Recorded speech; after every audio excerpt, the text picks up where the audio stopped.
తెలుసా యేసయ్యా, చెబుతా నేడు వినవయ్యా, పెడచెవి పెట్టక త్వరపడి వచ్చి రక్షణ పొందయ్యా,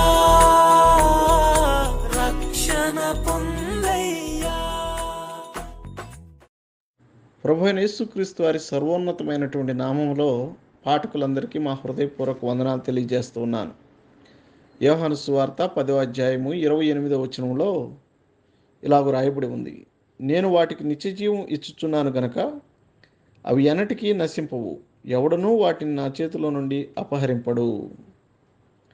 ప్రభువైన యేసుక్రీస్తు మానవ జాతి పాపభారాన్ని మోసి కలువరి శిలువలో బలి అయ్యాడు. తద్వారా ఎవరు ఆయన యందు విశ్వాసం ఉంచుతారో వారు రక్షించబడ్డారు. వారికి ప్రభువు నిత్య జీవితమును ప్రసాదిస్తాడు, అనగా శాశ్వత జీవితం. అది అతని జీవితం యొక్క గుణలక్షణంగా మారిపోతుంది. ఈ జీవితం ప్రభు అయిన యేసుక్రీస్తు వారి యొక్క జీవితం. అది ఎన్నటికీ నాశనము కాదు. అలాంటి వ్యక్తిని గురించి ప్రభు యొక్క వాగ్దానం ఏమనగా, అతని యొద్దకు నరకం అనేది ఎన్నటికీ అనుమతించబడదు.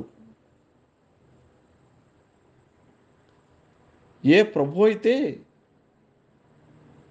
అతన్ని నిత్య జీవితం కొరకు తను తాను బలిగా అర్పించుకున్నాడో ఆ ప్రభువే అతనికి శాశ్వత కాల సంరక్షణ గురించి నిరీక్షణిస్తూ ఉన్నాడు. ఆయన అంటున్నాడు, ఆ విశ్వాసం ఉంచినటువంటి వ్యక్తిని తన చేతిలో నుండి ఎవ్వడనూ అపహరింపలేడు. సర్వ సృష్టిని కలుగజేసిన ఆయన శక్తిగల హస్తం నేటికిని సృష్టి అంతటినీ పాలిస్తుంది. కనుక ఆయన నుండి మనల్ని ఎవ్వరూ అపహరింపలేరు. అటువంటి గొప్ప నిరీక్షణ మీకును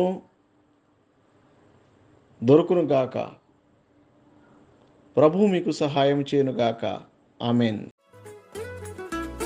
దేవాది దేవుడు యేసయ్యా, మానవ జన్మతో వచ్చాడయ్యా. దేవాది